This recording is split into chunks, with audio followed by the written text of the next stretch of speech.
As the year comes to a close, it's the perfect time for animal rescues and shelters and anyone who's passionate about animal welfare to take a step back and evaluate long-standing practices.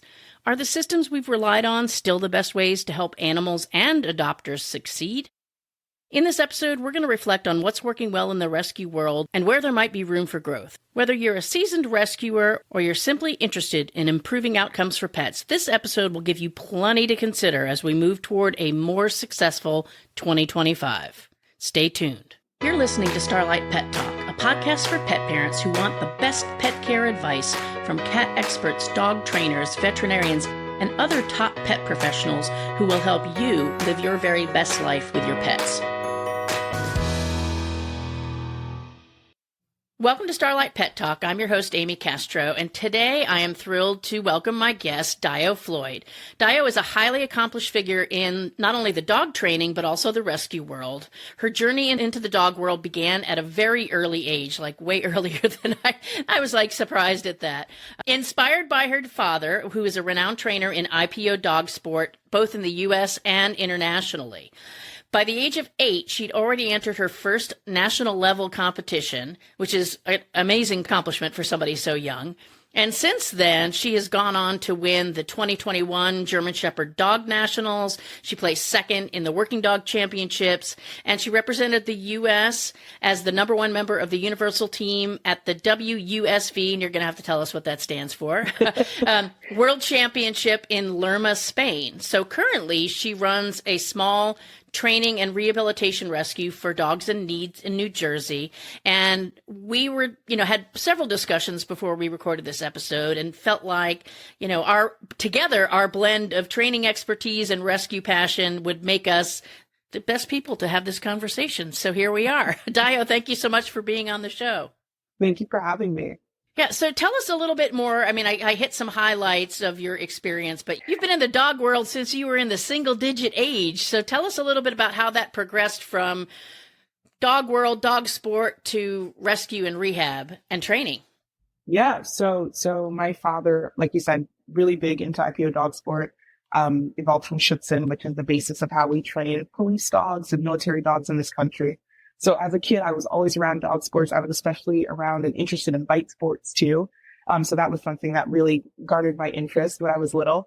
And, for a kid, I think initially my dad was like, I don't want my little girl out here doing this with, grown men and big dogs. But he just couldn't keep me in the house. So it just kind of became a thing of thinking like, well, I guess I got to teach her how to do it the safe way. That's good. And so it kind of evolved from that. And so then when I was 8, I entered the nationals. I think I placed like 15th or something. Wow. And I kind of just been showing dogs and loving dogs since then. And that was the process. So now during COVID, especially, competitions weren't happening. Nothing was really going on. Yeah. And people knew, okay, well, this lady has trained dogs. She's a dog trainer. And they would either not pick up their dogs from training because they couldn't afford it, or their housing had changed, or whatever the situation may be, or they would just abandon their dogs at the house because they knew she likes dogs. And then I just kind of ended up getting stuck with dogs, and that's how this program kind of started, because I can't keep them all. So I needed to train them and find some home. And that is how Underdogs began. Oh, okay, great. It's interesting that you got two sets of people that probably are listening to this. You've got normal people, and then you have rescue people who are far from normal. And the rescue people are listening to that and thinking, yeah, that's what happens all the time. And you've got regular people who are thinking, like, I can't believe somebody would just take their dog to training and never come and get it. But it literally happens every single day. And I think that's a good tie-in to what we're talking about today. And I want to make it kind of clear up front. I hope that everything we talk about is food for thought for people who are involved in rescue, and maybe an opportunity for them to look at what they're doing. At the same time, I will speak for myself and say, although I run a rescue, I have volunteered, for 10 years at a shelter as the head volunteer. I interact with other rescues, and I also get a lot of feedback about other rescues from their adopters, from volunteers who've left their rescues and come here. So I'm speaking from a place of experience, but I'm certainly by no means, when I say rescues shouldn't do this or rescues should do that, am I speaking for every rescue, but I'm just kind of sharing my experiences. What has been your experience, other than obviously running your own rescue? What's your experience in working with rescues and shelters? Well, I feel like it's important to note that every rescue and shelter situation is different, right? Some facilities are huge, some facilities are like in someone's house, right? So everybody's at a different level of the work they're trying to do for the community and at a different level of funding. So that heavily affects the amount of responses that they're allowed to get from the community, right? Because if you are a smaller rescue and you constantly have to push out, we need help for surgeries, we need this, it's hard because the community, I think, kind of gets a little used to seeing beg all the time. So then it's hard to get that interaction where in some rescues they're like, hey, we're putting out the most beautiful photographs of these dogs and they all look amazing and super friendly. And we're doing, a meet and greet at a brewery. That's going to get a lot of traction and a lot of interest. So, it's tough for me. I think one of the biggest things that rescues can do, and I know there's a lot of disagreements within rescues, but the biggest thing we can do is just realize that we're all working towards the same goal. Right? Yeah. We all want these animals to get home. We all want them to be happy and safe and cared for. And that's where the focus has to go, Yeah.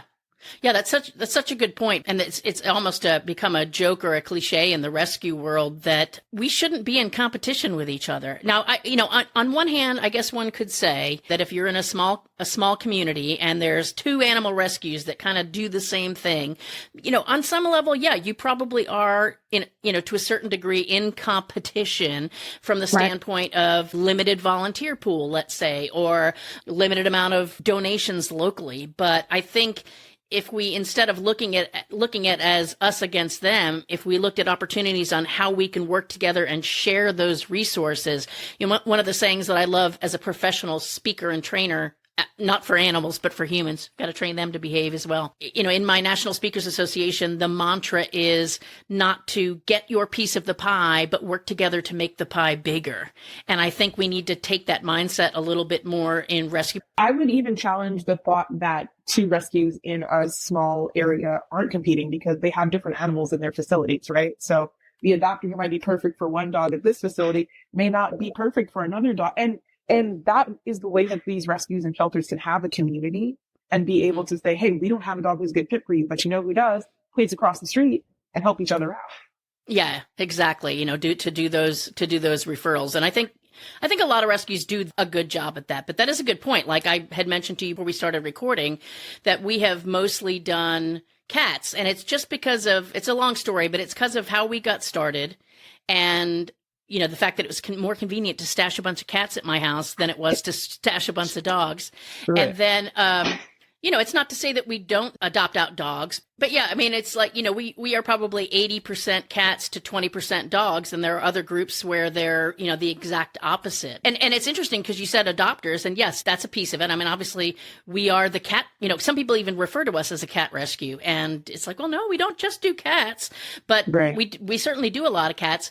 Not only do we draw cat adopters, but we draw people who want to volunteer with cats. And so that's not going to be the same volunteer that's going to go to the other group that's doing a Great Dane or something like that, or whatever. As a matter of fact, I was surprised to find out when we were trying to, and this is kind of a good point on it's maybe jumping ahead of things when we're talking about attracting volunteers, is that I was wondering, why do we struggle so much amongst our pretty decent volunteer pool to get anybody, literally anybody, to take in a dog as a foster? And I was surprised to find that many of my volunteers are afraid of dogs.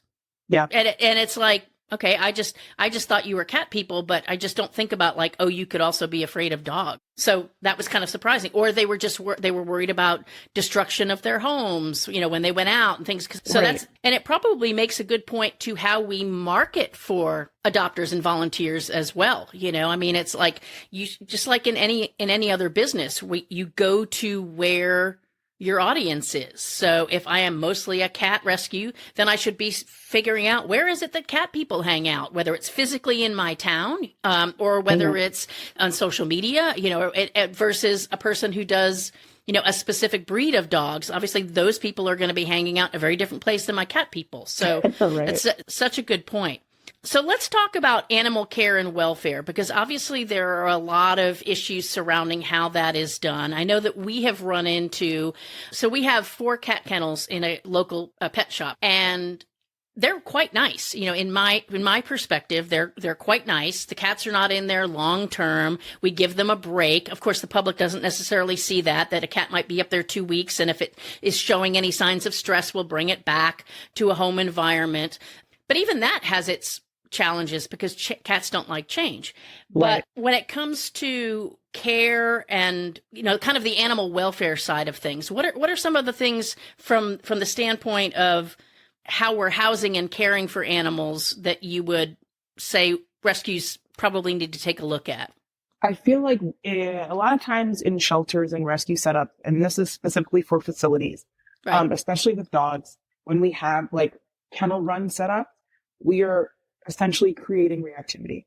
Mm. And so reactivity and separation anxiety are some of the two biggest reasons that dogs enter training or that dogs are surrendered. Right? Because people can't handle it. They're like, I can't go for a walk. Every time I walk outside, my dog's barking off the leash. It's pulling my arm.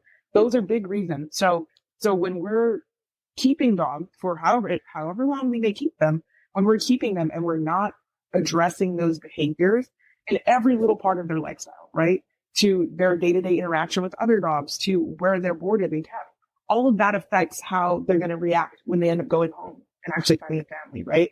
So as far as being able to make sure that they are actually progressing during the time that they're being held or that they're in your facility or in your care, I think that's one of the biggest things. And it hits on every level, not just like, okay, I'll take a dog home, I'll feed it, and we go for walks and I'm a good foster. Because I don't think you're a bad person. You are doing what that animal needs, but we can elevate that. And that's the way to actually get our animals adopted. Yeah. And to make sure that we're applying ourselves to say, okay, so they came in with this issue. How do we fix it? How do we change it? How do we make sure that when they do get to go home, they're now in a place where we can say, hey, so this is what we did and this is what worked for them on walks. So now that you can do that and you can try that, or you can work with our trainer and we can make sure that this animal is going to have success going forward. I think that process, starting from where they live, is the process that works for animals to actually be successful, that works for adopters to actually have that follow through and help. So they have a game plan when they bring this animal home. I think that is the key part of of making sure that the facility, the lifestyle from the ground up is correct. That's a good point. Yeah. Tying that into one of my personal challenges when it comes to the whole animal care side, and it's really about the whole pipeline, for lack of a better term. When we first started the rescue, we would take in anything and everything. And very quickly, you realize, actually, it took us several years of basically being to the point of wanting to cut off our own heads. You get to a point where you have to start making decisions from the time of intake and beyond, because, there's a couple of challenges that I think that come into play. Number one, what can you adequately care for, whether it's housing, whether it's being able to provide those behavioral needs, the training, whatever it might be. And then the aspect of, I think, adoptability and how long that animal is in the system. So I want to talk a little bit about kind of all of that stuff, because there are rescues, and we've done it before, well, like right now, we've got a blind pit bull. She's been in our program for 2 years. And it's like, is that something to be proud of, or have we done wrong by her? And I think it depends on how they're living, obviously. If somebody's living in a cage for 2 years, this dog's living in my house. If she doesn't get adopted, although anyone who wants to adopt a blind pit bull, don't listen to this part of the episode. But take her home today. if she doesn't get adopted, I'm just going to keep her, because she's only, and this is another thing, she's only adoptable in some narrower parameters, right? She's not open to everybody. So let's address these couple steps along the pipeline. So as far as, making decisions about what you should or should not take in, we try to look at, we have kind of criteria that we've established now. How much is it going to cost us? And do we have the funds to care for it? Whatever, especially if it's a medical case. How adoptable is it? And then, then there's the safety factor. Like, there are a lot of people who believe everything needs to be saved. I don't necessarily believe that. It's like, you want to take on that liability, that responsibility, and put in a lot of time and effort into an animal that you could have put all of that time and effort into 5 other animals who are highly adoptable. So you start making decisions like that. So what are your thoughts on the, let's start with the intake. Like what could rescues do better to make that yes and no, we're going to take it in decision from the get-go?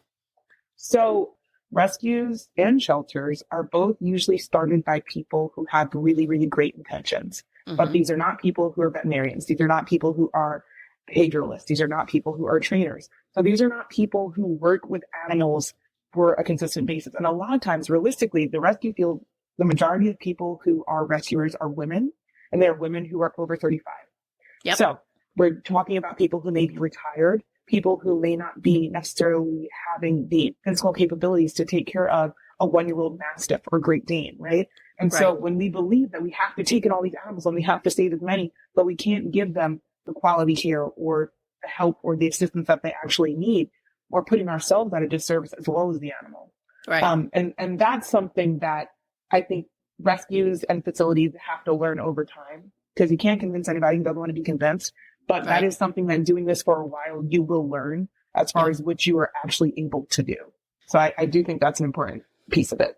Yeah. Even starting back in the volunteer days when I was volunteering for a local city shelter, we pretty much avoided for the longest time doing off-site events, to be perfectly honest, because our volunteers, although they were probably okay to come, go out to the fenced backyard and take one dog at a time, let it run around and play, and then bring it back in, they did not have the dog handling experience or the behavior experience to take a dog in public. And the one time, I will never forget it, like the one time that I convinced the facility, like, let's just go and participate in this thing. We're going to take this limited number of animals. I kid you not, there was a almost dog fight, and I saw it from across the room getting ready to happen and intervened. Okay. The volunteer that was handling the dog, who was going nose to nose with a strange dog, had no clue, despite the fact that we did provide, to the best of our ability, some training. But obviously they needed a lot more.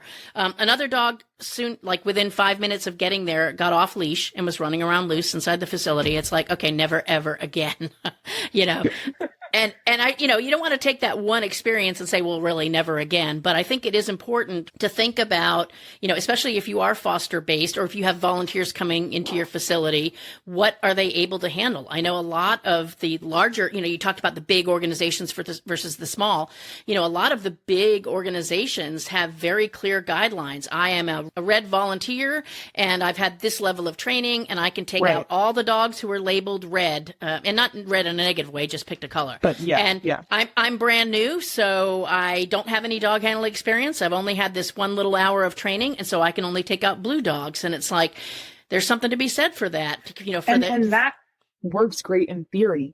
But when you're also talking about animals who have, like, especially working dog breeds or dogs who have like certain anxieties, the consistency is part of what they're missing. So even when we have 6 or 7 different volunteers coming, the dog's not getting consistency because they're not seeing the same person every day. So they have to restart and build a foundation, rebuild a relationship every time a new person comes to their door.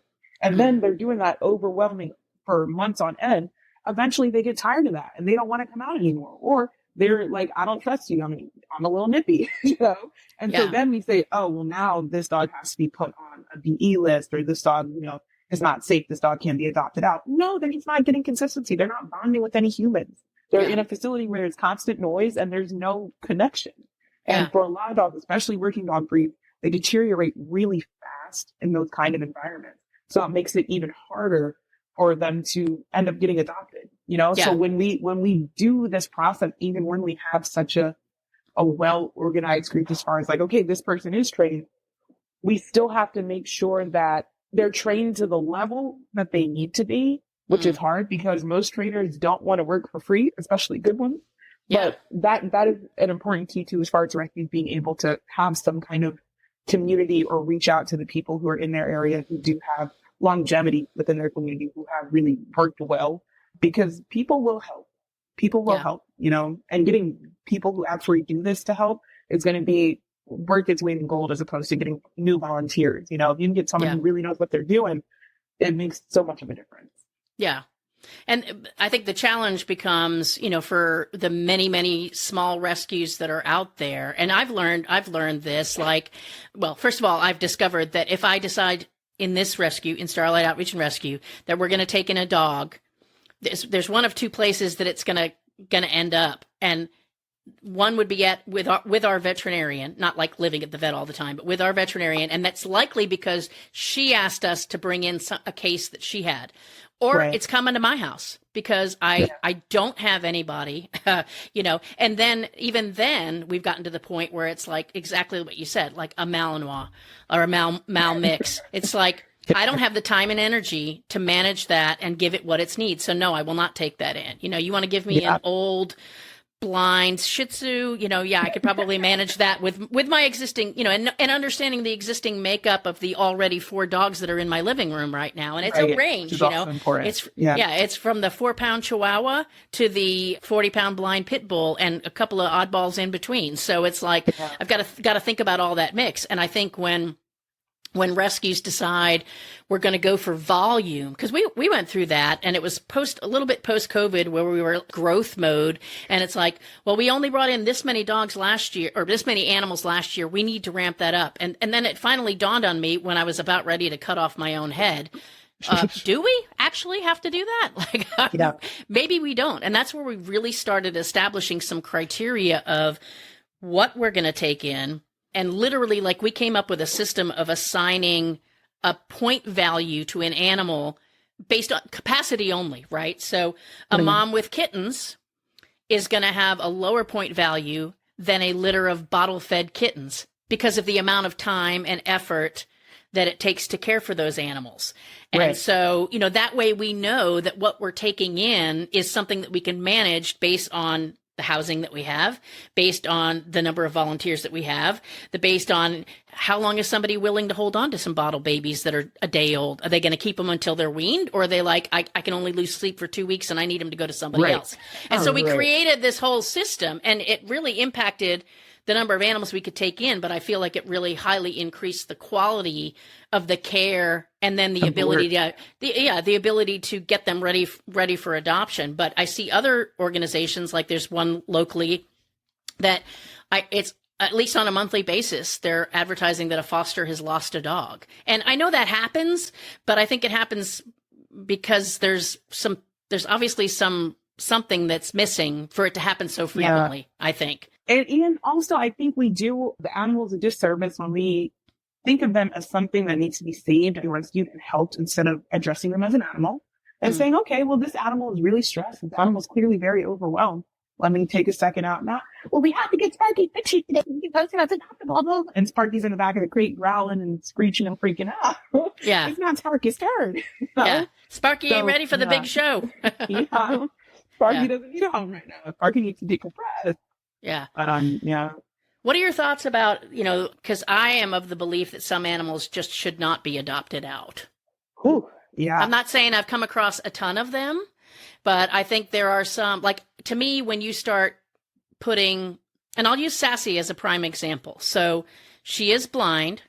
She, around certain kinds of people, she's fine, but she can be nippy, and she has, nipped at people, especially in situations where, like, as an example, if I was to have a party, which I never would, but if I was to have a party and a bunch of people came through the door at the same time and all my dogs were loose and everybody was raising holy hell, and then somebody went to reach to pet Sassy, it would not surprise me if she snapped at them because she has no idea what's going on. She can't see. All the other dogs are going nuts. They're all putting off this, crazy energy. And so, obviously I manage those situations, but your average, it's like I can't adopt her out to the average person. And there is a voice in the back of my head that says, should I even adopt her out at all? Like if you have to put these kind of, parameters, and then there's some I think that are so extreme that like it shouldn't be a question in your head that it shouldn't be adopted out. I don't even think Sassy's that bad. Yeah. But what are your thoughts? I've gone to the same vet since I was a child. His name is Larry.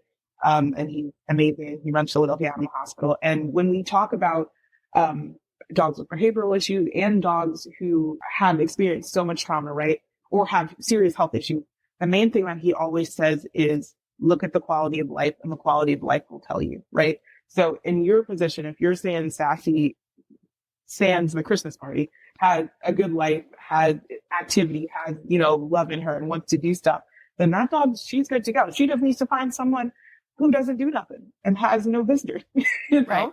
But unfortunately, yeah, in rescue, I have experienced animals who I once went to do an eval on a home of a lady who worked in rescue, and she took a dog home because she said they tried to put him down, and it was a huge pit bull Corso mix.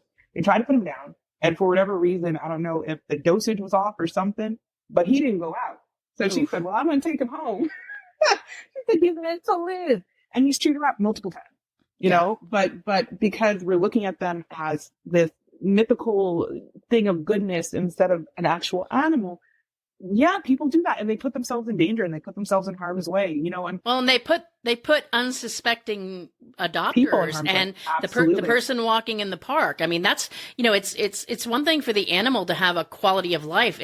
I think public safety, and, you know, I always think about, you know, what if this dog goes out and, you know, bites some kid's face off or kills somebody, you know. I it's think like the problem with that is the way rescues interact with each other. Because if you put a dog down that doesn't technically have a bite history, other rescues are going to come after you.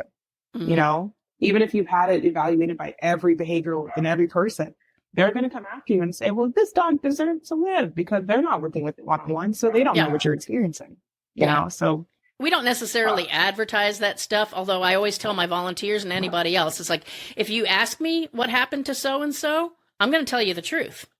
And if you don't like it, then you should have stepped up and taken him home and adopted him yourself, because I can't. And, you know, and it's the same thing I tell people, adopters, when I turn them down. And it's like, you can make all kinds of justifications for the things that you do, like declawing. And the bottom line is, I'm the one that's adopting it out. I have to live with my decision mentally, physically, emotionally. And so the answer is no. And it's, you know, so if somebody wants to question my euthanasia decision, have at it, because I've not done it a lot, but I've always done it in good conscience, and obviously in consultation with a behaviorist and a veterinarian. Like, I mean, I always do my due diligence, and I always want to give an animal every chance, but I can't adopt out an animal that I think is a ticking time bomb. And I think that even extends to the adopters, because I know a lot of doctors, they get their panties in a bunch because they weren't chosen or whatever that case may be. But sometimes you were just not the right fit for this animal. Sometimes you're not realistic or transparent enough about how much time you do have to devote to this animal. So, you know, if a facility can see that, then, you know, yeah, maybe the dog's cute, but it might not be cute when you take it home. It might not be cute around your kids. It might not be cute for your household. So you got to be realistic about that. Yeah. Let's go ahead and transition into talking about that a little bit, because as somebody that has a rehabilitation rescue, like, why do that and put in however many months trying to get a dog ready to be living in society, when in that same amount of months you could have gotten dogs that were already sort of ready through your program and adopted out? Like, if it took you 6 months, maybe you could have had 6 dogs adopted out. And I know that's not math, but what are your thoughts on that? Well, I mean, realistically, anyone who enters rescue because they think they're going to make money or it's going to be a quick process is probably doing it wrong anyway. Yeah. Because you won't.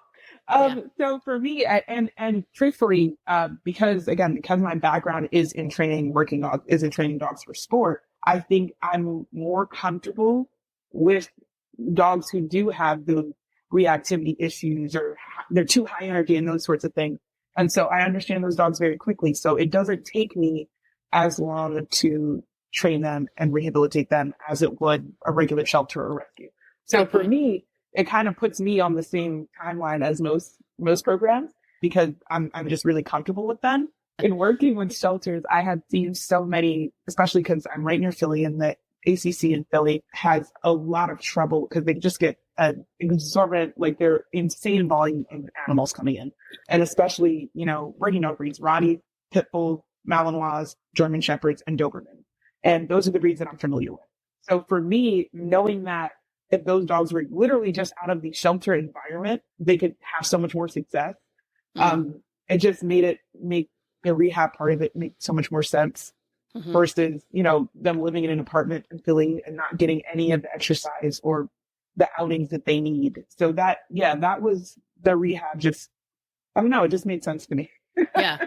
Well, and maybe that's a good answer, but no, that is a good answer. I mean, I think that it makes a good point. Instead of being all things to all creatures and all people, maybe looking at what are your area of expertise, what are your resources, and sticking to what you can handle. And so just because that Doberman needs rescuing doesn't mean you're the person that needs to do it. And maybe that's the one that you need to say no to because you don't have the resources or the time. Right. There's a rescue in Houston. I won't name it because I don't want to throw them. Not that I'm throwing them under the bus. I'm actually saying good things about them, but they get a lot of heat because if you look at their adoptable pets, it's 9 times out of 10 little, fluffy, white, highly desirable dogs. And so, there are people that give them a lot of crap about that because it's like, oh, well, you only take in this, you're cherry picking. Well, it's like, yes, we are. You don't like, yeah, we are cherry picking because we know our limitations. We know what we can get adopted. We know our age and what physically we can handle, like you mentioned before. And so, who cares? Let them rescue what they can rescue. And they're doing hundreds and hundreds of animals that they're saving. Are they saving, pit bulls off the streets of Houston? No. But are they taking in animals that are going from a bad situation and putting them into a good situation? Yeah, that's what they're, so more power to them. And maybe more of us need to think about that as, near us, we recently had an issue with that. So we're near Pennsylvania, and so there's a lot of Amish puppy mill breeders, right? Mm-hmm. And so unfortunately, that causes a lot of people, when we consider rescue, right? Rescue is such a broad term as far as like what we need when we're rescuing an animal. So a lot of times people will go to these Amish puppy mill breeders because they have auctions where they will kind of trade dogs amongst each other, or where they'll just say, hey, anybody wants this, you can have it, or you can just go to their farms and they'll give you an older breeding dog that they're done with. But during these processes, the rescues are essentially paying these Amish breeders for the dog. Yeah. And so that doesn't stop that cycle of the puppy mill breeding, right? So because now the Amish mill has their money and the rescue has cute dogs who are adoptable and who are, really, really marketable. So it does get a lot of interest. It does get your application, will skyrocket when you get a cute little fluffy dog. Yeah, but of course. The problem is we're still feeding into that same cycle, the same way that we get on people for going and buying a dog. It's the same thing. Yeah. So I think rescues do have to unpack what their overall goal is and what they truly want. But yeah, you got to take in the animals you can handle, but also be transparent about one, where you're getting your dogs from, and two, that process and what it's doing to your community. Yeah, that's a good point. And it's such a catch-22 if you think about it, because the same thing happens in horse rescue. A lot of people spend, there are rescues that they go every week, every month or whatever, and they round up and they basically buy from the auction.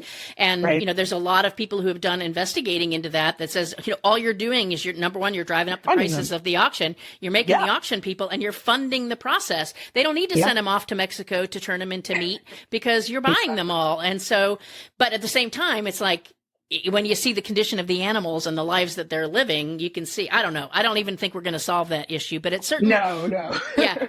But it's certainly, it is certainly something to think about as to how much, are you really helping or hurting the process? But you're right. The transparency is super important. As far as this idea of matching adopters and being able to say no, I think that's such an important thing. But I also think that there's such a wide range of situations. At the animal shelter where I used to volunteer, they had an application. I had them make it longer than it was. It was 1 page. And it didn't matter that I made it longer because nobody ever looked at it. So if you filled it out, there were literally applications that I was like, this person is 14. They asked for the driver's license information or the date of birth. And so obviously that's not good. But I also think at the other end of the extreme, when you make it so hard for people to adopt, like you want to see under their bed and everything else. And it's like, okay, no wonder you're always full, and no wonder you're never taking anything new. And no wonder that dog's been in your program for 8 years, because come on, now are you a hoarder or are you a rescue? So let's unpack that a little bit as far as what are your thoughts on adopter criteria or matching pets to adopters? What kind of things do you think are important to take into consideration? We'll be right back. Our pets aren't in our lives nearly long enough, so isn't it important that we build the best relationship with them that we can? Let us help. Get our exclusive guide, 10 Tips for Building a Lifelong Bond with Your Pet, and start transforming your relationship today. Just go to petparenthotline.com/bond with your pet.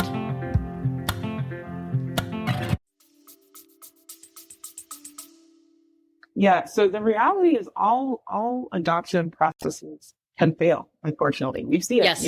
we've seen where you do a home check for 2 months, you bring the dog over in advance for 2 weeks and work with the family, and it just doesn't work out, right? So I think a lot of it, and too, some of this can't even be put on the shelter or the rescue, because a lot of it is also based on the adopter and how real they're being with themselves. Because and they lie. They totally lie. 100%. Well, that's right. Real they're being with themselves. That's right. Yeah.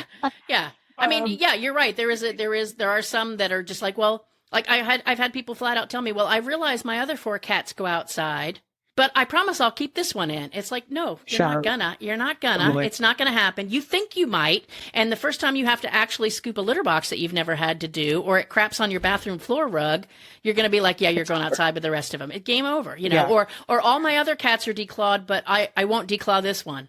It's like, don't believe you. Yeah, I don't believe you. I'm sorry.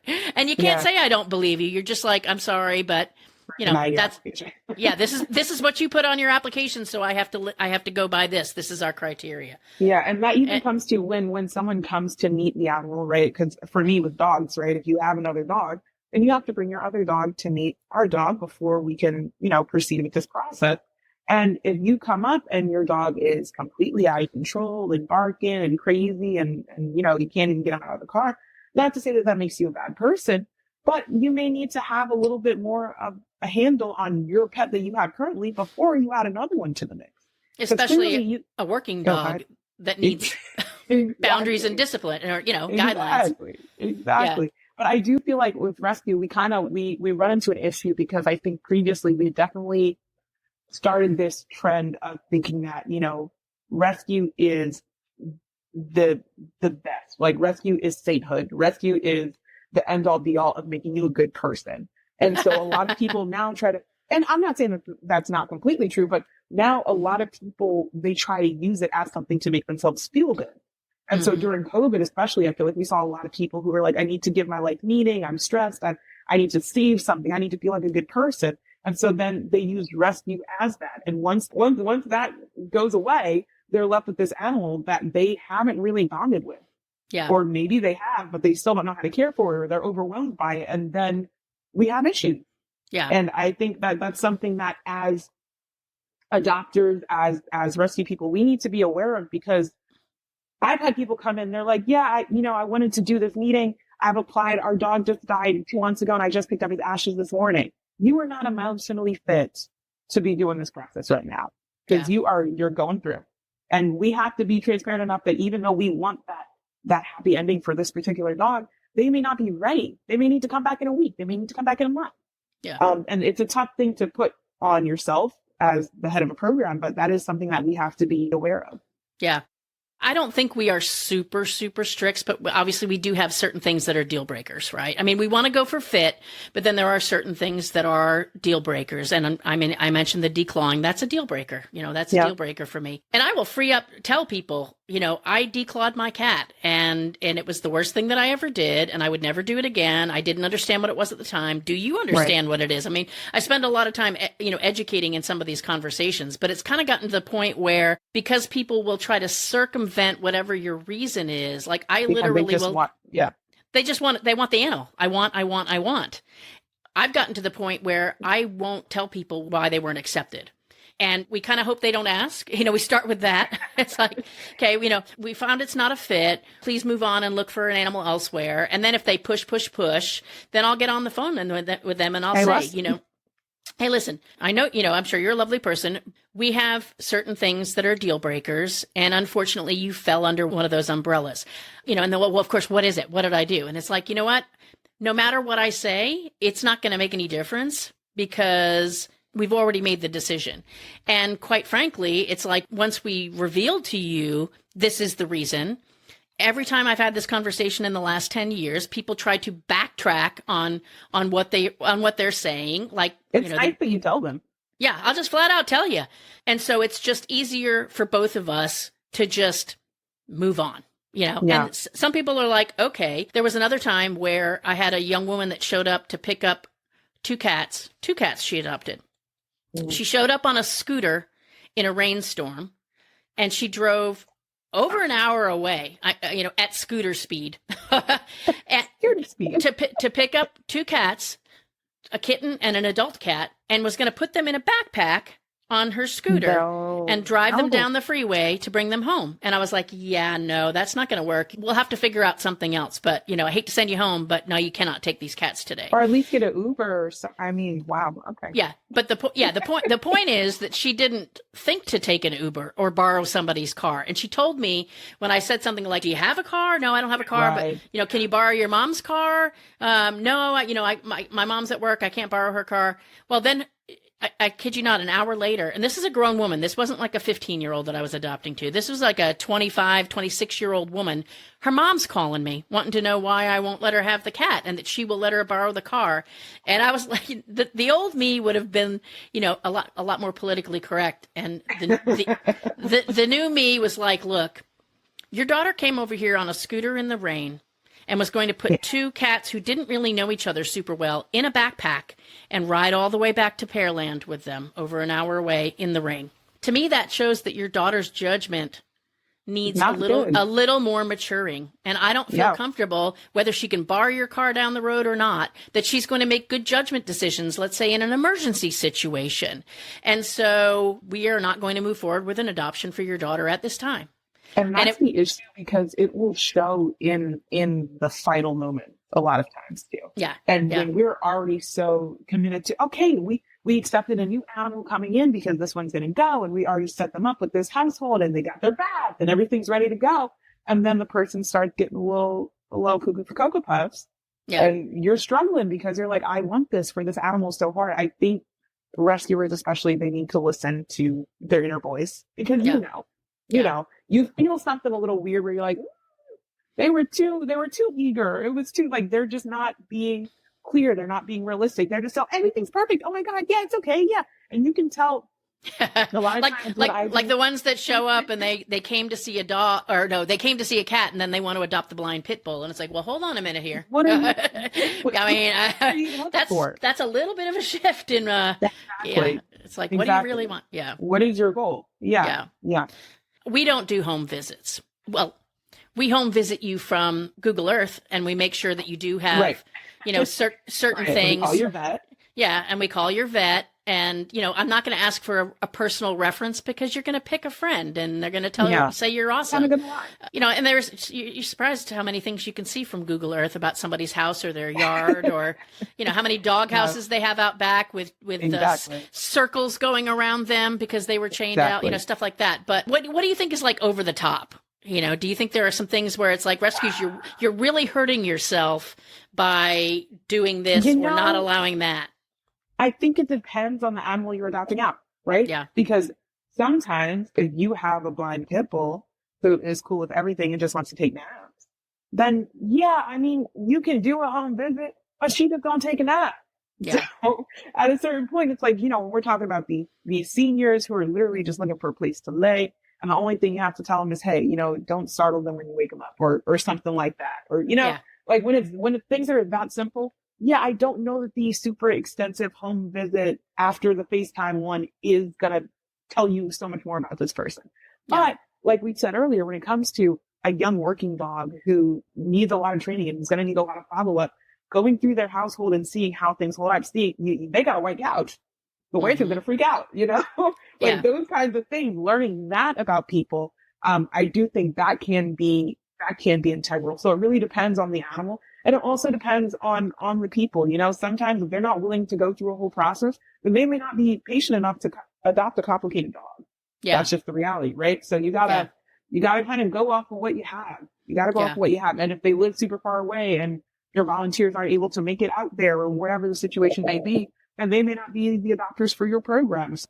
It's tough because there's so many blanket statements as far as things that make a rescue a good facility and things that make somewhere a good rescue, but it's also case by case basis, right? So even the complaints that people will have about kid rescues of, oh, they don't read our applications quick enough and they don't get back to us and they're charged too much and all those things are case by case because you don't know how much they put into that dog. You don't know how much they've been working with this animal. So I think those you don't realize that they're all volunteer run and they have 3 other jobs to do. So exactly. Or they've had holiday season, no less. Yeah, I'm going to be a lot quicker to get back on an application for Sassy than I am for a Siamese kitten that has 75 applications. I mean, we're going to get back to them, but we're working our way through and we're going to cherry pick it. It's not going to be necessarily just first come, first serve. Right. It's going to be, it's going to be, I'm going to read through all of these things and then I'm going to try to get this person in to meet the animal and kind of go from there because they seem like the best fit. And, and I said that about the home visits, but that's not really true because I did have a dog that was like a massive, it was a little dog, friendly dog. We did the meet and greet with the other dog. It was all fine, but I did go to the house and it was almost like a courtesy, like, hey, do you want me to come and check out? Because I knew the dog was an escape artist. And they're like, our yard has a 6-foot fence. And it's like, no, you don't understand the things that this dog has gotten out of. Yeah, this dog is a skilled, I turn myself sideways, exhale really, as far as I can go and squeeze myself down to being 2 inches wide and I'm under a crack under the fence. And sure enough, we walked around the fence and we tested the dog and she was, heading under the fence. And she's like, oh my God, I'm so glad you did this because I wouldn't have wanted to lose her. And so, we'll do that. But I think you made a really good point is that, yes, we can have our criteria and our ideals, but I think, taking into consideration who is the human being, what is their situation matched with the animal, that we may be able to loosen things a little bit or tighten things a little bit. There's a big thing too that we're seeing in rescue as far as people getting rid of animals, specifically dogs, when they have a baby. So when we're adopting to people who are in their early 20s, people who just graduated from college, right? There is this expectation that they're young, they're active, they're going to be the perfect fit.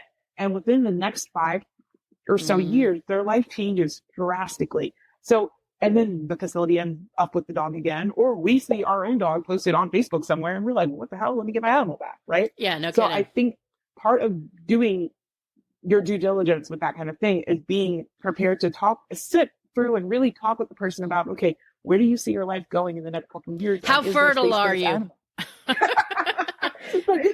In that future, because that's an important thing. And we don't know how life is going to go, but I think that is a key to being, transparent about what you expect to happen going forward and how you see this animal fitting in. You know?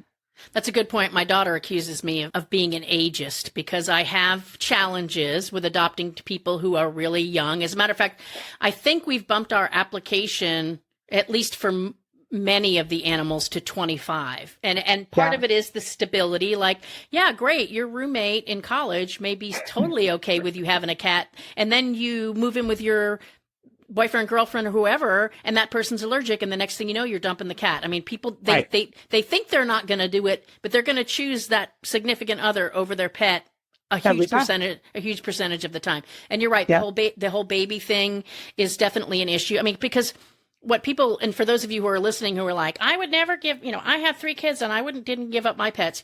You're not taking the calls that we're taking every single day from people who, I just had one yesterday.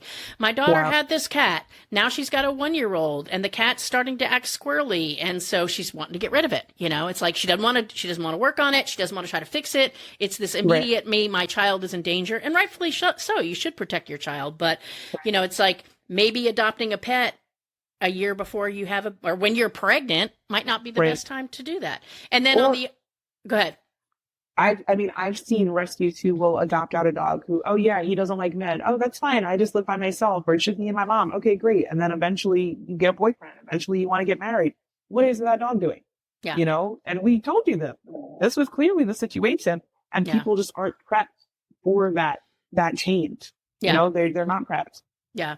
And on the other end of the spectrum, you have the 79-year-old, and we've had like five or 6 who wants a puppy or a kitten.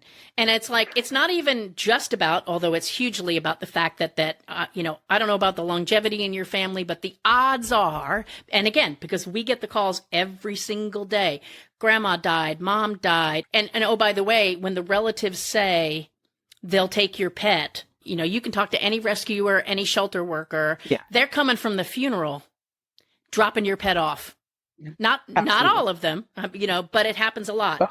So, it's outliving the pet and what's actually going to happen to it. But then even with an older person, kittens will climb your leg. And when you're older, and you have thin skin, you're going to get torn up, and then you're going to, and what'll inevitably happen is you will put up with it until the animal is just old enough to make it harder for me to adopt it back out to somebody else. It's like now it's 8 months old and it's a real problem because, so. Absolutely.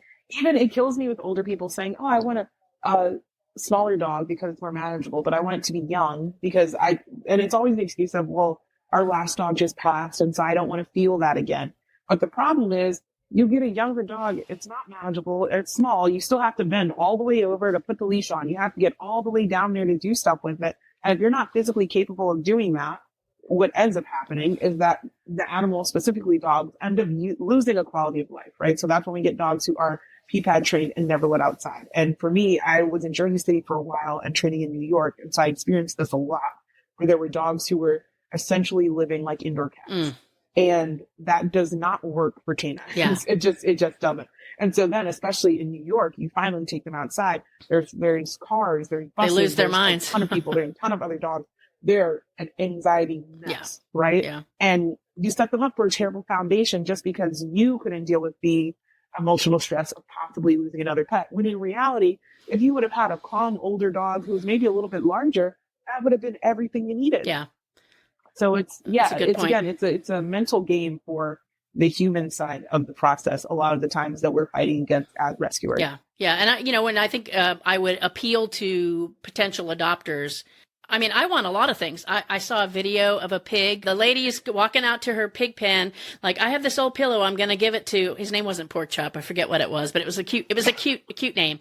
And she gave him the pillow, and he was so cute, and he cuddled down on the pillow and he laid his little head on. I was like, I want a pig. Now I'm suddenly, and it's like, you need to take a step back from what you want and really investigate what that animal needs and be, like you said, be real with yourself as to whether you can actually provide that for them. Because even if it's seemingly content, we should never, as a family, we got from a breeder, because I had worked for a veterinarian for 8 years and I always wanted a Doberman Pinscher because they're magnificent animals.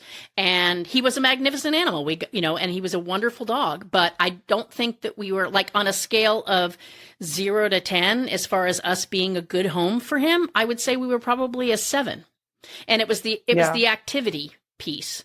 He did not get the activity and enrichment because not all of us are fat, but I'm fat. I'm a couch potato. I'm not going to take this dog for a run every day and put him through his paces. Yeah. I finally did get a bike attachment, and that helped a lot. But it's like he would have probably been better suited with a much more active person or family, and involved in a working sport or something like in something like that. Just they need more than a Cavalier King Charles Spaniel. High activity animals, especially dogs, the issue as far as the knowledge coming from rescue, that is the type of activity that certain breeds need is also a problem, right? Oh, yeah. Because we can say, oh yeah, they're high activity and they're great dog for runs, but you get a herding dog breed, it doesn't know you go on runs, it's hurting you, nipping you in the butt. Yeah. That's not the kind of activity that specific dog needs. Right. It needs hunting games, it needs herding games, it needs to use its brain, it needs to stalk. So if we're just saying, yeah, high activity, they're young, they're active, that's enough. It's about the type of activity. And so that's why working with the behavioralist, working with the trainer from the time the animal goes home is so integral, because a lot of people don't even know, and this sounds weird, but as a trainer, I've experienced this a lot, is a lot of people don't know how to play with their dogs. Mm-hmm. They will kind of whip the leash around and try to pull the dog to them, but the dog's not free and having a lot of spark, right? So you have to find a way to interact with your dog so that the dog is equally enjoying the time. Yeah. If you're just the one using the baby voice and jumping around and the dog's not mimicking that, then y'all both aren't having as much fun. Yeah. So when it comes to adopting a dog, when it comes to playing with the dog, you have to make sure that you guys are on the same vibe. And so then when we look at adopters and we see how they interact with this animal, we have to see, okay, is this dog comfortable? Is this dog freed up? Is this dog seeming normal? Mm-hmm. And then we can say, okay, I could see this animal in this person's home. Yeah.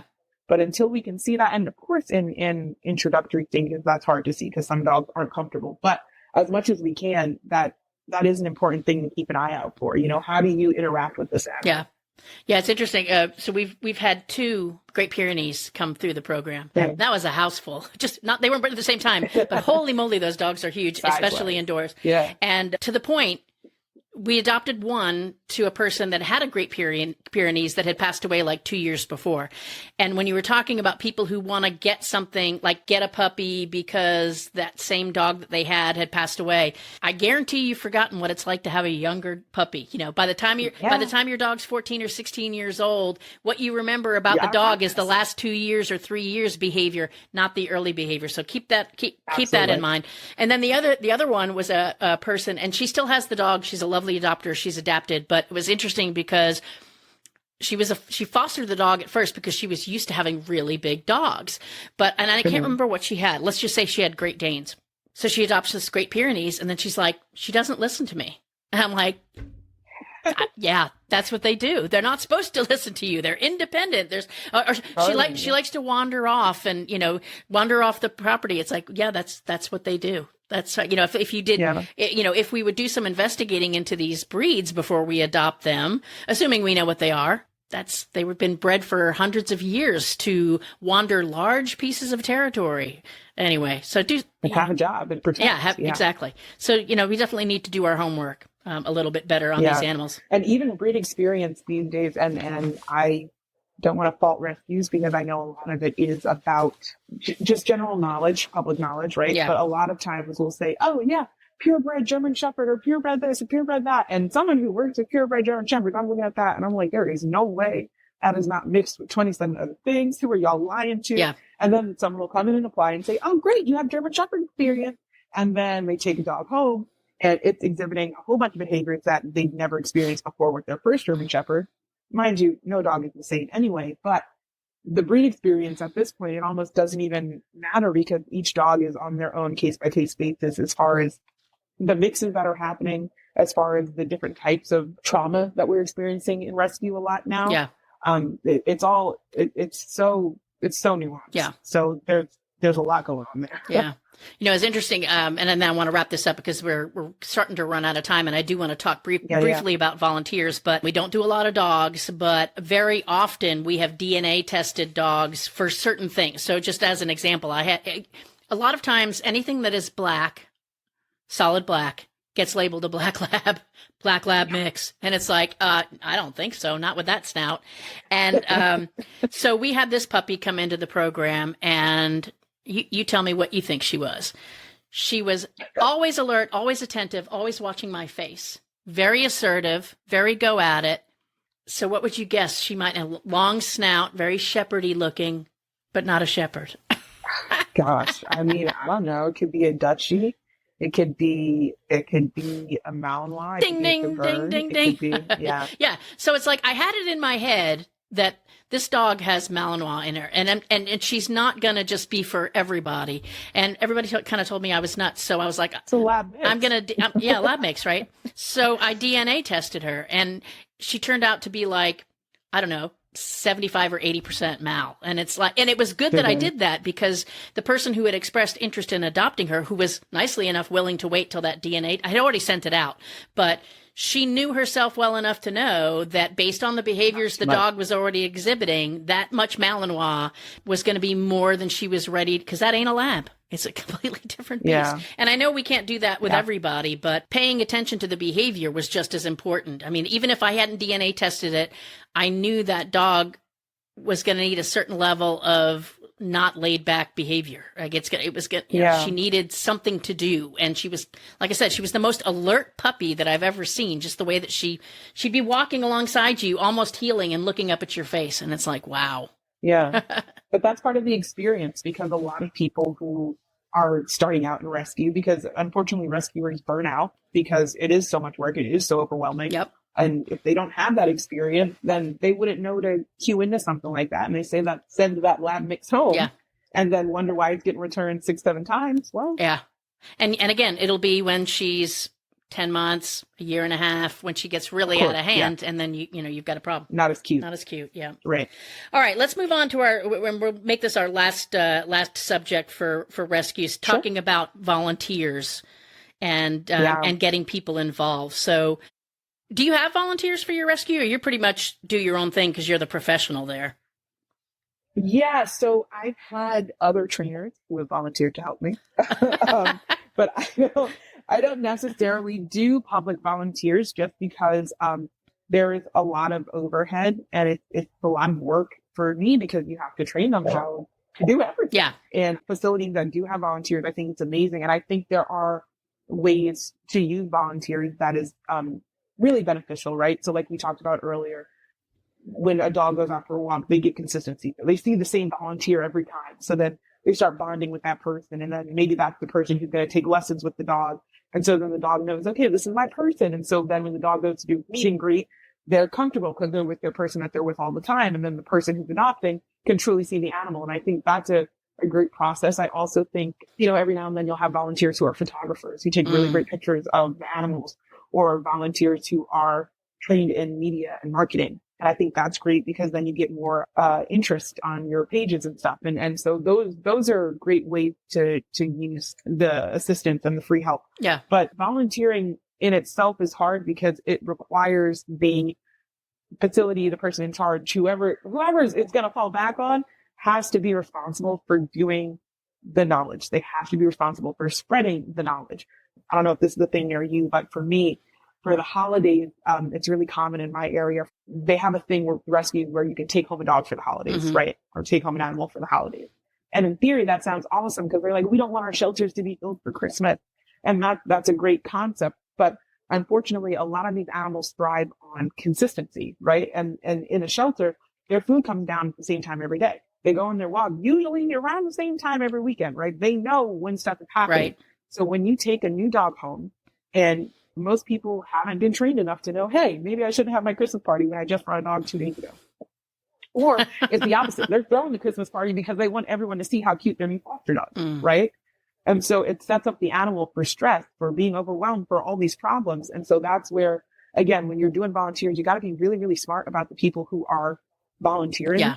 And, it might take time. It might be a really time consuming process, but everyone can't have get the same favor right off the bat, Some people who have shown you consistently that they're working, that they understand how animals work, those may be the people who can take dogs home versus we just need to empty for the holidays. That's not always going to be the best fit for the dog. So then, God forbid, they have an accident at that Christmas party and now the dog has to be on a bite list versus you would have just kept the dog from a situation where it was overwhelmed. They could have had a fruitful future. So. Yeah, that's such a good point. I think I have learned over the years, it's less about how much you love animals and more about how much you understand animals and care about what's best for them. Because like you said, the whole thing about taking things like, I had this happen the other day. It wasn't a holiday thing, but we do get the same thing at the holidays. Like, oh, I felt so bad for that cat that's in that cage at the pet store. Can I just take it home? And it's like, well, first of all, like you said, the back and forth. Are you going to bring it up here anytime somebody wants to come and see it? Are you going to let that person come to your house to see it? Are you going to provide consistency in their diet or whatever else that you're doing? And I think, we need to be a little bit smarter with some of those programs. And I think people try so hard to humanize animals that they actually do them a huge disservice by not understanding who they are as animals and what they actually need. They don't need to be at your Christmas party. They don't even know it's Christmas. They don't care. They don't care. They don't know. They don't care if they get a Christmas stocking. Now, if you bring toys, that's always good. But, like you're projecting so much on these animals and then you're expecting them to behave accordingly as if they should be grateful that you brought them home for Christmas when they eat all the hors d'oeuvres off the tray and then puke on your new carpet kind of thing. So some of the things that I have kind of learned as far as, volunteer recruitment and retention, as much as you possibly can to be very realistic, provide a positive balance, but also be very realistic in what it's like to volunteer. And I haven't done this, to be perfectly honest, although I've kind of implied this, is implying a certain level of commitment. Because what I find is that people like the idea of volunteering, But the reality, no matter how much you try to tell them that, like, this is what it's like, you're going to go to this pet store, you're going to get there at 8 a.m, we clean the cages, we pet the cats, and then we leave. You know, and if you want to stay longer and sit in the chair and play with them some more, you're welcome. But the priority is cleaning, sanitization, cleaning. Yeah, early in the morning. Yeah. And, you know, it quickly becomes not fun. Right. And so therefore, I got the t-shirt, I'm good, and I'm not really ready to do much else. I mean, I find that very few people are ready to dive head in to all the muck. Put out a thing for an animal with ringworm and see how many volunteers you get to take that. That's why when you asked about strategies for keeping volunteers engaged, one of the things that really stood out to me that I had seen was when they are doing the training themselves, when they are going through processes with the animal and they're seeing the results and they kind of feel like a trainer themselves, they're like, oh, wow. Oh, look at this. Like, this dog is making so much progress and now he's so much more adoptable versus just the going home. Yeah, he's at my house. Yeah, he's a nice dog. Yeah, he still pulls on the leash, but you know, he's a good boy kind of thing. When they see that progress, they're so invested. And then they're posting the dog more and they're telling their friends more because they're like, look how great he's doing. And the friends can see the progress and everyone's more invested and it creates more of a community for this animal. And yeah, you will find out that does keep people engaged. The other thing I will say too, for rescuers, for volunteers, I think rescuers can maybe do a better job of having the space for volunteers. But when we're seeing so much destruction, I mean, genuinely, I mean, we're seeing horrifying cases of animals coming in emaciated and hurt and just destroyed. When we're seeing all of that, it helps to be really aware of your mental health. And I know we think, well, I just got to pile through and I just got to do everything I need to do to make sure that I'm taking care of these animals. But you are sometimes not even in a place where you can do your best as far as taking care of them if your mental health is not clear. And for me, coming from a sport dog background, that's something that my father instilled in me at a very young age, right? Because if you're training and, you know, your dog is biting something or biting a person, and your mind isn't right, then something's going to mess up and it's going to be a big mess up, right? So we have to be super aware and super clear on what our intention is. And I think because we're not animal behavioralists or trainers or vets, when we don't have that understanding of how to deal with our emotions or how to deal with our feelings towards the things that we're seeing, it harms our ability to actually help the animals, right? Because we just look at them as the sad thing.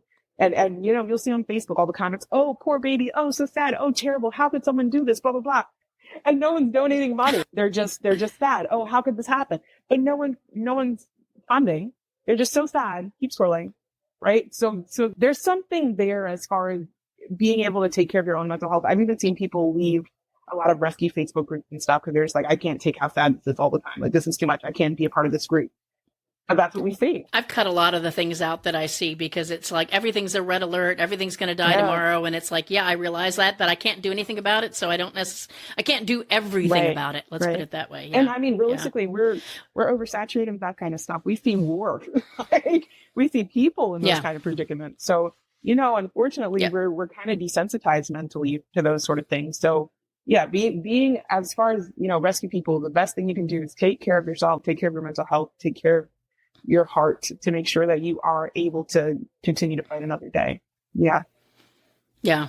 That's a good point. And you're right. You know, as far as the messaging that we're putting out, you know, is it always red alert, SOS, exclamation points, and, you know, dire? And it may be, but at the same time, people can only take so much of that before they want to back away from it. Couple other quick points I want to make too about volunteers. Some things that we've found helpful, and if you're with a rescue organization, something to think about if you haven't already. Maybe you're way ahead of me, but having job descriptions for different jobs so people know what they're getting themselves into. Because if your application is just about, you know, being a volunteer and, you know, do you like dogs? Do you like cats? What days are you available? And that's kind of it. It's like, you know, what are you looking to do and what are the opportunities? And I think also one of the things that we've done as much as we possibly can is to create opportunities. Not that there wasn't stuff that wasn't needed, because it's, you know, it's not like made up create, but, you know, for example, we've got a volunteer who specifically screens the adoption applications and does the vet checks. We've got another person who does follow up on spay and neuters, because we do sometimes adopt out pets that are too young to be spayed and neutered. We've got somebody that does that. We've got another person who screens And, and just kind of is the initial point of contact with the volunteer applications, making sure that she's looking at the applications when they come in, sending out a welcome note and doing those initial things, getting them signed up for their training and the links to the training. And then once they get that, then we do the hands-on stuff from there. So, because not everybody is going to, I'll be perfectly honest. When I volunteered at the animal shelter for 10 years, I first started off walking dogs, and then I realized these guys are assholes. Sorry. It's like, I'm a late 40s woman at that time. And, you've got a lot of big, long toenailed, out of control dogs with shit on their feet. And I realized I really didn't enjoy that. Yeah. So, and when we used to tell volunteers is if you don't feel comfortable taking something out, don't feel obligated to take everything out. Better that 5 out of 10 get taken out than for you to stop coming. Right. Take out what you're comfortable or do what you're comfortable. And so, I moved on to doing more training. I moved on to helping with the fearful dogs because that's just a sweet spot for me. Even with the cats, cats are easy, right? But I don't want to go scoop the cat boxes. I'd rather answer the phone and answer the questions and encourage people to keep their pets and not bring them to us to surrender, because that's my sweet spot with my, communication expertise. So look for opportunities to keep especially if you have somebody that signs up to be a volunteer, they come once or twice, and then it's like, I noticed that person hasn't signed up for the pooper scooping schedule this week. It's like, maybe there's a reason for that. And it's probably not just because they're busy. So, and I've done follow up. It's like, check in on people and let them know that you care, and not even necessarily like we care, we want you back, but hadn't seen you. Are you okay? Kind of thing. The other thing I'll say, last point, is providing support. Establish very clearly up front what support you're going to provide to your volunteers. Most of our volunteers, I consider, and I've had somebody just tell me this the other day, she didn't realize how lucky she was, because if she said she was out of something, I would drive 30 minutes to her house, because pretty much all my volunteers are at least there, and it would be, or Amazon would have it on her porch the next day. And whether it was a necessity or it was like, I'd really like to have this for my kittens, or, whatever, here, it's yours, because we have the finances to do that. The other thing is, you decide to take a trip, or you, God forbid, one of your family members gets ill and you've got to leave. Part of our head counting and strategizing as far as what we can have in the system includes every single one of our fosters. And this is going to change as of next year. But for now, it's been every single one of our fosters. If they have to return the animal like that, we have a spot for it. And not everybody has that. And so I think it's really important to be very, very clear with your volunteers up front. And like I said, we're changing that for next year. Next year, we're going to be much more foster based. And if you take something into your house, I'm not guaranteeing that I can get that out of there at a minute's notice, And so being very clear with that expectation, because I had a volunteer who recently, she's very into little baby kittens, and we don't have baby kittens right now. So I said, hey, go volunteer with this group. They're a good group. Well, they are a good group, but they expect you to be really independent. You're out of food. Most of our volunteers provide that. It's like, she didn't know that. She's used to Amy Castro delivering everything to her door. And so it's important to make sure that that's very, very clear to your volunteers, what those expectations are, because, and I think providing as much of that, like, I think your volunteers are giving their time. So you should be providing the resources, but not everybody can do that. So just at least be honest with them about it before they take the animal home. Right. But they're good. I think there are very good ways to use volunteers. And even if you can't provide things, because I've seen a lot of, at least lately, I've seen a couple rescues who have now started using like their younger volunteers to do their social media and pages. And that has helped tremendously because their content has just gotten so much better. It's funny. It's like, okay, here's Bubbles, and we threw a bubble party for Bubbles, and Bubbles is like a 50-pound pit bull who's huge and super fat. But it's like, it's cute, and people engage with that versus seeing the decrepit animal falling apart that we're used to all the time, all the red alert notices. So I think there's a way to use your volunteers. I think there's being the person in charge has to be really smart and kind of savvy with how they move things around. But there is a way to get, even with a few volunteers, to get more traction and gain that interest. All right. So any kind of final year-end reflections on 24 that people should be looking at to assess their programs and maybe make them better? One of my big things I would say is measure your progress by how many adoptions you have that are still currently adopted, right? Because a lot of times I think we look at the process of, we got, however many dogs adopted this year, that's great. And 13 of them were returned. So realistically, look at those issues where dogs were returned or where things didn't work out or where people were experiencing a lot of adoptive remorse in those first couple of weeks. Look at those situations and work through, okay, how you could have helped them more, or how you could have made this process easier for yourself. And that is where you'll find the ways to better your program. I think that's the key. Yeah. And a lot of times we don't like to dwell on those situations, but sometimes those are the most important ones. Yeah, that's a good point. I mean, we didn't even get all into the whole post-adoption support, but one of our things that we've always fallen back on has been the lifetime return. But I don't want you to return. So it's like, I always put it out there, you've got my direct number, or call me. Don't wait until something becomes a big problem. If it's a little problem, or you're even questioning something, call me. And I have spent a lot of time with people, because people feel very inundated and overwhelmed with all the information that you provide them. Like, take your cat home, make sure you put it in a small space, leave it in there for 2 weeks, introduce the other pets this way, and they're going like this, and their heads are nodding. And even though I gave them a folder, or I sent them an email afterwards, it's like, the next thing you know, they're like, she's crapping on my bed. It's like, yeah, well, that's because an 8-week-old kitten shouldn't be out running around to climb on your bed or whatever, So yeah, do that follow up. And, sometimes we don't want to know, but you really need to have that kind of a follow up program. And just listen. Yes. Without being confrontational, just listen. Because a lot of rescue is infighting and bickering, and we don't need that, Yeah. And I think, we spend a lot of our work in rescue basically judging and evaluating other people's fitness to take on pets. And I think we can evaluate without being judgy.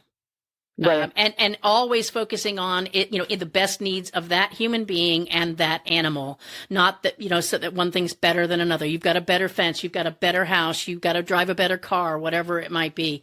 The other thing I would say too, when you're talking about evaluating those numbers, I know one of the things that we reassessed last year is that we kind of always thought, well, if we have the money, I'll just order the cat food. And what I found was, if I said, hey, we're raising $100 to buy cat food, or whatever the dollar figure was, we had less success than if we said, hey, get us some cat food. And obviously you want to put parameters because you don't want to get garbage. But the other thing I learned too is, if you're feeding high dollar cat food, just as an example, or you use high dollar products, don't just put the 50-pound bag of dog food that's going to cost them $200. Find something else, find things of various things. If you're going to ask people to donate in kind, or smaller bags, like, does it matter to you that the cost per pound of the cat food is higher if you get them in small bags? No, it matters to that person that my buying you that bag of cat food cost me $14 versus $60. So look at what was successful and what wasn't, and make it easy for people to help you. That will be my last point. Make it easy for people to step up and volunteer, or as easy as possible. Make it easy for them to donate. Don't make them jump through 9,000 hoops to do it, because they may not be willing or able to do that. It also helps, I think, when we talk about partnerships, because for me, I was brought into rescue because of someone who I had done sport with, who worked for animal control, and it was kind of a route that way. And a lot of these facilities that do have trainers who are very reputable, who they wouldn't normally be able to afford, are brought in through that way, through friendship or through some kind of connection, versus it being, they just reached out to us and sent me an email and asked me to work for free. But there is a way where, okay, so we have these working dog breeds that we don't know how to care for. Maybe we can reach out to a local search and rescue club, or maybe we can reach out to a local service dog club and see if they want to come and eval some of these dogs, and see if some of these dogs are a good fit for that. Okay, so any final thoughts, final things that people might want to think about as a year-end reflection to make 2025 even better than 2024? Oh, yeah. My biggest takeaway for rescues, for shelters, for adopters, for people who are just on these Facebook pages of dogs wanting to get adopted, is center the animal. So if it doesn't serve the animal, move on, right? So it doesn't do any benefit to go and just make someone feel terrible for needing to rehome their dog. They're terrible for not being able to care for their dog, or terrible for not being able to afford training, or terrible for having to move and leave the country, or whatever the situation may be. It doesn't serve us to go after one rescue because they let a dog escape, or they had to put a dog down because they couldn't handle it, or they put a dog in a bad situation. I'm sure they learned from that experience. Short of them doing something that is intentionally harming an animal, if we are not centering what is going to serve the animal best, what is going to get an animal adopted, what is going to put them in a positive position, then we're not really focused on rescuing.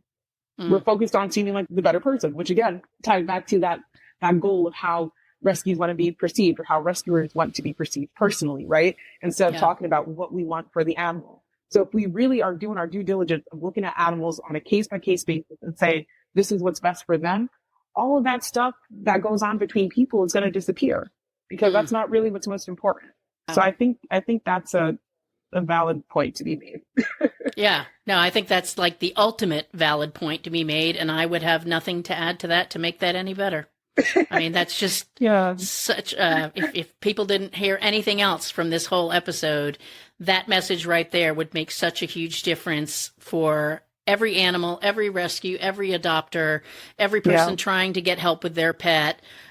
It's just such a great point to make. Thank you so much. Yeah.